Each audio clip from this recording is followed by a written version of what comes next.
ما تسافرش ليبيا غير لما تتاكد من 3 حاجات، عشان ما ترجعش تندم وتقول انا مش عارف اجمع فلوس عشان اروح وعشان الكلام ده كله. اول حاجه اتاكد ان ليك حد هناك هيشوف لك شغل، وشغل يكون يومي، ما تشتغليش 10 ايام في الشهر او 15 يوم في الشهر وتقول لي ده شغل. تاني حاجه السكن، اهم حاجه يكون لك حد هناك وموفر لك سكن عشان ما تروحش هناك وتحتار، عشان كان في ناس كتير بتبعت لي ان هي مش لاقيه سكن بعد ما سافرت. تالت حاجه ان اليوميه تكون كويسه، اليوميه تكون مناسبه.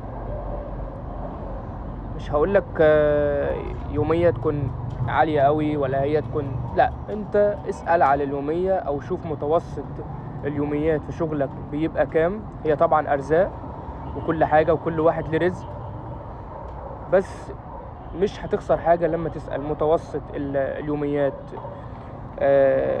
في شغلك بيبقى كام، عشان تحدد هل اليوميه دي هتمشي معاك الدنيا، هل هتصرف على بيتك اللي انت سايبه، اذا كان عندك اولاد او اذا كان انت لسه خاطب وعاوز تتجوز، اذا كان انت لسه بتأمن مستقبلك، هل اليوميه دي هتمشي معاك، هتنفع معاك، هتعرف تحوش منها، هتقضي مصاريفك، هتقضي مواصلاتك، هتعرف توفر منها مبلغ كويس، الكلام ده كله ولا لا.